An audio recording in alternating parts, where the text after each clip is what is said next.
I am Alexis Fairchild, 28 years old. 3 days ago, my parents texted me not to come to their 35th wedding anniversary gala. It's only for elite guests at the private marina in Stamford.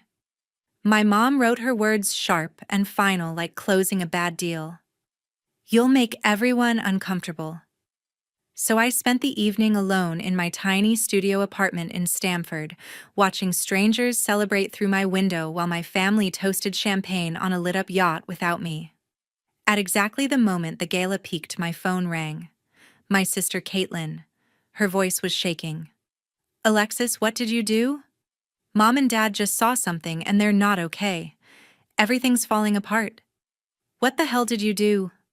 The something she was talking about was the news that hit right then. My company ValueCore had just launched with a massive letter of intent valuation, making me one of the youngest women in yacht tech to hit it big. But the real shock was what came with it. Proof that my sister had tried to take my work. Before I tell you what happened that night, please take a moment to like and subscribe if this hits home for you. To understand why they texted me not to come that night, I have to take you back to the beginning. We weren't just rich. We were old money, Stamford, Connecticut. The kind where the name Whitaker still opens doors at the yacht club without anyone needing to ask. My family's brokerage firm had been buying, selling, and chartering luxury yachts for 50 years. It wasn't just a business. It was a brand, a reputation, a legacy built on polished teak decks and handwritten contracts with people who owned islands. The marina office had our name in brushed steel above the entrance, and every summer launch felt like a coronation. Caitlin was the chosen one. 6 years older than me, she grew up knowing exactly what fork to use at charity dinners and how to make a room full of hedge fund managers feel like they were the most important person there. She wore linen dresses like armor and remembered every client's children's names. From the time she was 16, Dad took her to boat shows in Monaco and Fort Lauderdale. Mom introduced her to everyone as the future of the firm. By the time she was 25, she was already running client meetings while I was still figuring out linear algebra. Caitlin didn't just inherit the role, she was built for it. Effortless charm, perfect smile, the kind of person who could close a $20 million deal over lunch and make it look like a favor. I was different. I liked code more than cocktail hours. I spent summers in the lab at Stanford instead of on the water. When I got accepted, Mom smiled for the photos but told a friend it was a phase. She said I'd grow out of it and come back to something useful, something that fit the family image. Dad nodded along. They didn't come to my graduation. There was a yacht launch that weekend. Caitlin was presenting our new listing to a group of European buyers. Networking is everything, sweetie, Mom explained over the phone. You understand. I understood. I understood when family dinners turned into strategy sessions about quarterly sales, and I sat quietly while they discussed hull designs and client egos. I understood when Dad introduced Caitlin to partners as the next generation and introduced me as our daughter who does computers. I understood when holiday cards arrived with photos of Caitlin on the deck of some new listing and my name was just a footnote. In our family, value was measured by how well you served the legacy.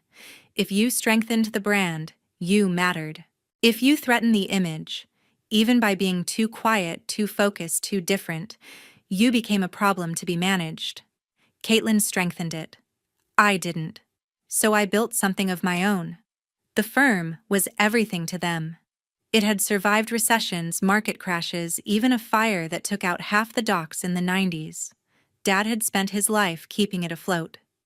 Mom had spent hers making sure it looked good on the outside. They talked about it like a living thing, something that needed feeding, protecting, polishing. Caitlin was the perfect caretaker. She knew the names of every major broker on the East Coast, could spot a fake Rolex from across the room, and never missed a chance to remind people that Whitaker yachts had been around since before most of them were born. I tried to fit in at first. I went to the yacht shows when I was home from college. I stood in the background while Caitlin worked the crowd, smiling when clients asked about me. "Oh, Alexis is in school." Mom would say, her voice light but edged with something else. "She's very bright, but you know how kids are." The implication was clear. My brightness didn't count unless it served the firm. One summer, I offered to help with the website. The firm's site was stuck in the early 2000s, slow loading, bad photos, no search function. I spent a week rebuilding it in my dorm room. When I showed Mom the prototype, she looked at it for 10 seconds and said, "We have people for that, darling. Don't waste your time." Caitlin laughed and added, "We need you at the launch party, not on the computer." That was the pattern. Every time I tried to contribute something real, it was dismissed. Every time I showed up to an event, I was told I was too quiet. Every time I talked about my classes, the conversation shifted back to the next listing or the next buyer. I stopped trying to explain. I stopped showing up to the dinners where I knew I'd be the afterthought. I stopped pretending the legacy was mine to carry. Instead, I started building something they couldn't touch. Something that didn't need their approval. Something that existed because of me, not in spite of me. The gap between us grew quietly. Caitlin climbed higher. I went deeper into code. Mom kept the family photo albums updated with Caitlin's successes. Dad kept the books balanced. And I kept my head down, telling myself it didn't matter. But it did. Every time I saw a photo of the family on the yacht without me, it hurt a little more. Every time Mom said legacy like it was the only word that mattered, it felt like a door closing. Every time Caitlin got praised for being perfect, I felt smaller. In the end, I realized the truth they had been teaching me all along. In our family, value was measured by how well you served the legacy, and I had stopped serving it. So I built something of my own. Everything started to shift in the spring 3 years ago. I was 25, still crashing on a friend's couch near Stanford while I poured every spare hour into my laptop. The code was becoming something real, a system that could look at photos of a yacht's hull, interior, engine logs, and market history, then spit out a valuation more accurate than any human appraiser I'd ever met. I called it Value Core. I didn't tell anyone in the family yet. I had started protecting it my way: separate drives, encrypted backups, time-stamped notes in private repos. I wasn't paranoid. I was careful. Mom called on a Tuesday afternoon. I was in the middle of debugging a model when her name lit up my screen. I answered. "Alexis, we need to talk about the firm." She said, her tone the same one she used when a client was wavering on a deal. "We're losing ground with investors. They want innovation. They want to see we're still the leader. Caitlin is under enormous pressure to keep our image intact. Your family needs you to step up." She didn't ask about my life or my work. She didn't say congratulations on anything I'd done. She just laid out the problem: the brokerage's reputation was slipping. New competitors were flashy, old clients were asking questions. "They want something new to talk about," she said. "Something that proves we're ahead. You understand technology. You could help Caitlin present it properly." I heard the subtext. They didn't need me to build anything. They needed me to make the firm look modern. A prop. A talking point. I felt the old pull, the word family, the guilt that came with it. I told myself it was harmless. A few conversations, basic explanations. Nothing that touched what I was really working on. "Okay," I said. "I'll help." Caitlin texted me the next morning. "This means a lot. Come to the marina Saturday. We'll go over it." I drove down. The office smelled like salt and fresh varnish. Caitlin hugged me when I walked in. Quick, professional, the kind of hug she gave clients. She led me to the conference room with the long table and windows overlooking the docks. Yachts bobbed in their slips, white hulls gleaming under the sun. She sat across from me, leather notebook open. "Tell me how this stuff works," she said. "The pricing, the analysis." I kept it surface level. I talked about how data from photos could detect wear on gel coat, how market trends could predict depreciation, how algorithms could compare similar vessels across regions. I showed her sample outputs on my laptop. Numbers, charts, nothing proprietary. No code, no back end, just concepts. She leaned forward, eyes bright. This is perfect. Investors will eat this up. She took notes furiously. I noticed she wrote down phrases I hadn't said out loud before. Threaded valuation layers. A term I'd used in my private notes. I brushed it off. Maybe coincidence. 2 weeks later, she called. I need you at a pitch meeting. Just sit in the back. Be available if they ask questions. I went. The room was full of Boston money, suits, expensive watches, people who bought yachts the way other people buy cars. Caitlin stood at the head of the table, clicking through a slide deck. Whitaker Yachts is leading the industry in data-driven valuation, she said. We're using advanced analytics to deliver real-time, accurate pricing that no one else can match. The slides had my frameworks, my terminology, my sample charts cleaned up but recognizable. One investor raised a hand. Who developed this? Caitlin smiled smoothly. My sister Alexis has been helping with the technical side. Helping? The word landed like a slap. After the meeting, she walked me to the door.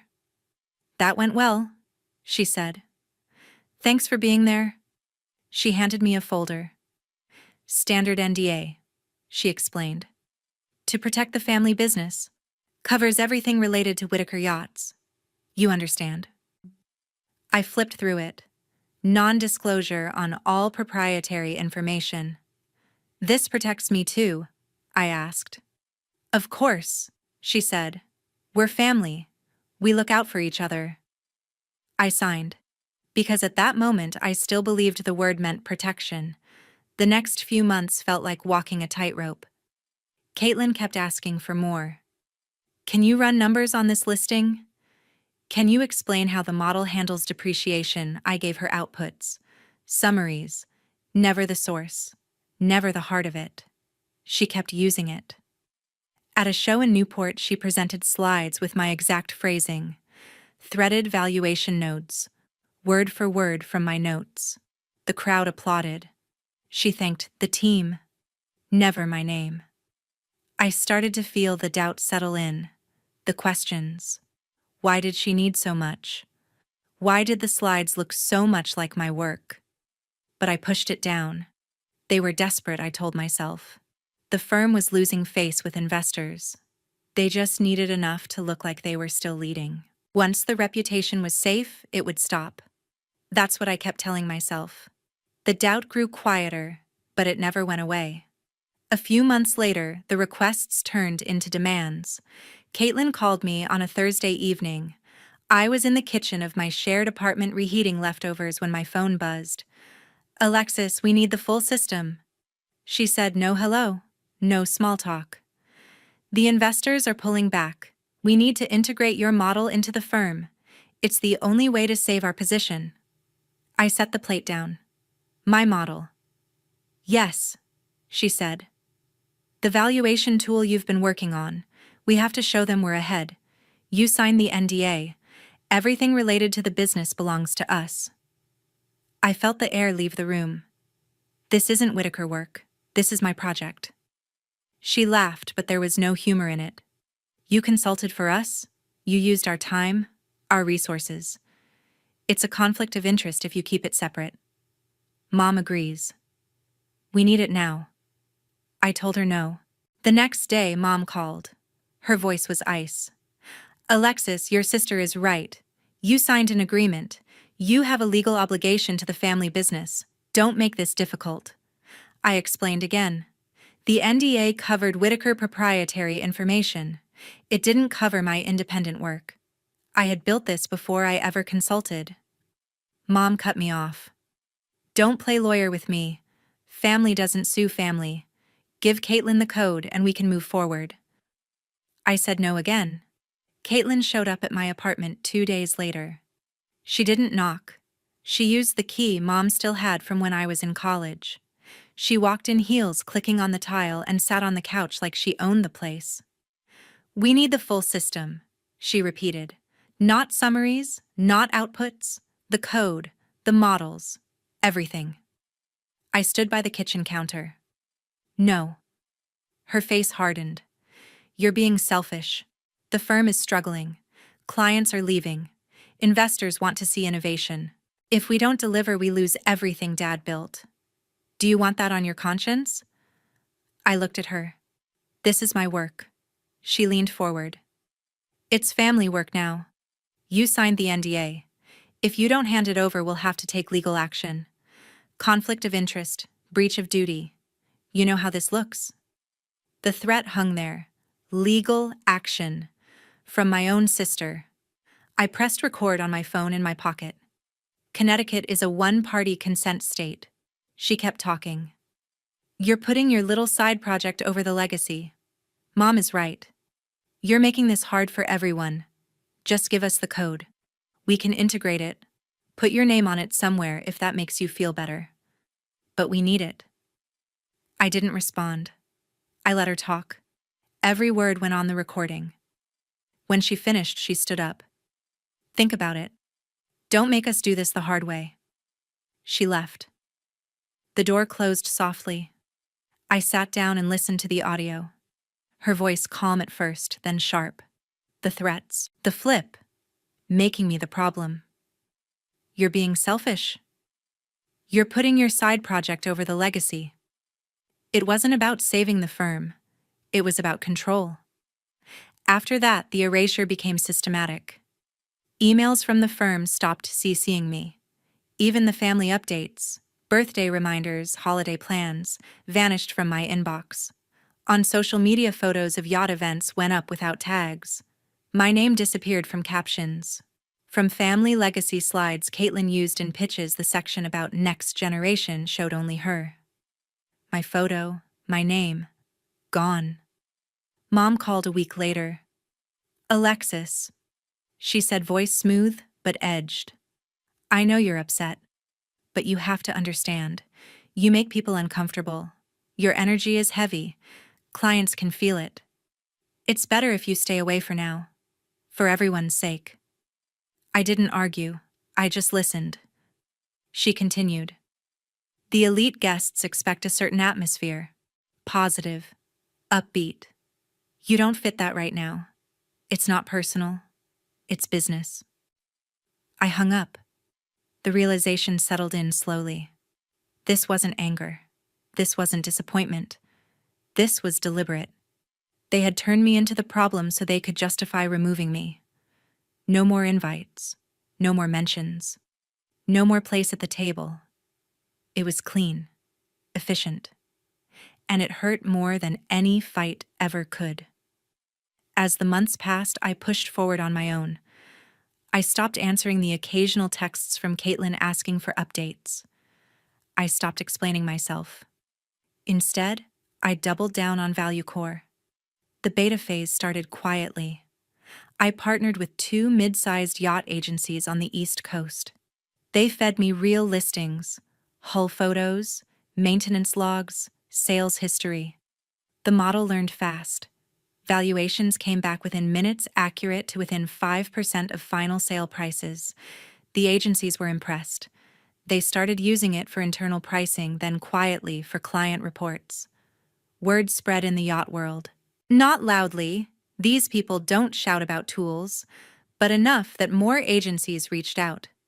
By late fall, I had a letter of intent from a national group. They wanted exclusive rights for their network. The valuation attached to the LOI was higher than I expected. High enough to make headlines if it went public. I had started talking to a few people. Quiet conversations.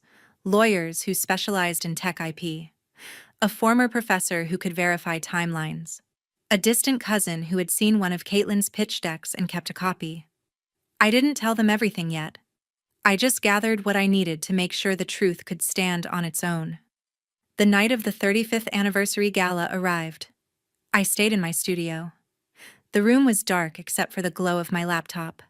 I opened Instagram. The stories were already rolling in. Caitlin's account first. The marina lit up like a movie set. White lights wrapped around every piling. A string quartet played on the main dock. Elite guests in black tie and evening gowns held champagne flutes, laughing, toasting. Mom in a silver gown, Dad in a tuxedo, shaking hands with men who owned fleets. Caitlin at the center, radiant, raising her glass to the camera. The caption, celebrating 35 years of love and legacy. No mention of me, no empty chair, just absence. I scrolled. More stories, more toasts, more photos of the yacht they had chartered for the night, the same one Dad had listed for sale last year. The guests looked happy, untouched. Then the notification hit. Wall Street Journal alert. The article went live at the exact moment the gala reached its peak. Emerging yacht tech founder accuses sister of IP misappropriation in family brokerage. The headline was clinical. The content was not. They had everything. The patent filing, dated months before my first consultation. Time-stamped notes showing development independent of Whitaker. The pitch deck Caitlin had sent to investors side by side with my early models. Cousin Nolan had provided it anonymously. He had passed on the investment but kept the file.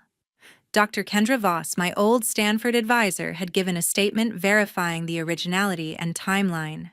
This technology was developed solely by Alexis Fairchild during her independent research.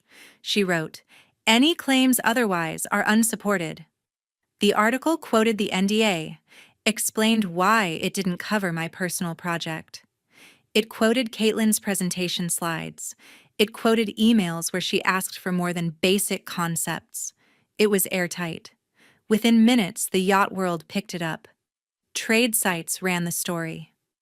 Young founder takes on family firm in valuation tech dispute. Forums lit up. Brokers who had seen Caitlin's pitches started connecting dots. I refreshed the page. Comments poured in. This is why you document everything. Family business betrayal at its finest.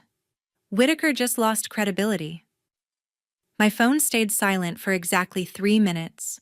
Then it started. Notifications, messages, emails, numbers I didn't recognize, journalists, old classmates, people I hadn't spoken to in years. I didn't answer any of them. I just watched the stories from the gala continue to post. Champagne, laughter, toasts. They hadn't seen it yet, but they would. Very soon. The calls started coming in almost immediately. My phone vibrated on the coffee table like it was trying to escape. First was Caitlin. I let it ring. Then Mom. Then numbers I didn't recognize. I turned the ringer off and watched the screen light up over and over. When I finally answered Caitlin, her voice was raw. "Alexis, what have you done?" she said. "You put everything in that article. You have no idea the damage. Investors are calling. They're pulling deals. The board is already scheduling emergency meetings. You need to fix this." I stayed silent. She kept going. "We can sue you. Defamation, breach of NDA. You violated the agreement. You think you're protected? You're not." I hung up. Mom called next. Her tone was controlled fury. "Alexis, this is unforgivable. You humiliated the family, the firm. Your father is beside himself. You need to retract the story. Now. Before it's too late." I didn't respond. I let her talk. Then I ended the call. The next morning, the fallout was public. Trade publications ran follow-ups. Whitaker Yachts faces major client exodus after IP allegations. Brokers who had been in talks for charters started canceling. One deal alone was worth $15 million in commissions. Another group pulled a $30 million fleet listing. The numbers added up fast. Tens of millions gone in days. The board moved quickly. They issued a statement. "Whitaker Yachts takes these allegations seriously. An independent investigation has been launched. CEO Caitlin Whitaker has been placed on administrative leave pending review." Caitlin texted me that afternoon. "You happy now the board suspended me? They're talking about termination. This is on you. I didn't reply. Over the next few weeks, the investigation unfolded. Lawyers interviewed staff, reviewed emails, examined pitch decks. Nolan's copy of the deck was key. Side-by-side comparisons with my original models. The timeline was clear. My work came first. The board's final report was quiet but damning. They found sufficient evidence of improper use of third-party intellectual property. Caitlin resigned before they could fire her. The announcement was brief. Caitlin Whitaker has stepped down to pursue other opportunities. The firm remains committed to integrity. No apology. No mention of me. Then Dad called. It was late. I was in bed staring at the ceiling when his name appeared on the screen. I answered on the fifth ring. "Alexis," he said. His voice sounded older, tired. "We need to talk." I waited. "I knew," he said. "I knew something wasn't right with Caitlin's presentations. I suspected it was your work." I said nothing. Silence. "I was afraid," he continued. "Afraid of what it would do to the firm, to your mother, to Caitlin. I thought if we just got through the quarter, it would be fine. I told myself you'd understand, that you'd be okay." I didn't speak. "I was wrong," he said. "I let you be pushed out. I let them disinvite you from everything. I failed you. I'm sorry." The words hung there. "An apology doesn't change anything," I said quietly. "I know," he replied, "but I needed to say it. If you ever want to talk, I'm here." I hung up. That was the last time I heard his voice. I went through my contacts, blocked every number. Caitlin, Mom, Dad, even distant relatives who might relay messages. I deleted emails, unfollowed accounts, removed myself from family group chats I hadn't been in for months anyway. I didn't do it in anger. I did it in clarity. There was no going back. No partial reconciliation. No, we can work through this. I cut them off completely. No meetings, no calls, no replies. The silence was final. And for the first time in years, it felt like freedom. 1 year later, looking back from my new apartment in Manhattan, ValueCore had grown beyond what I imagined.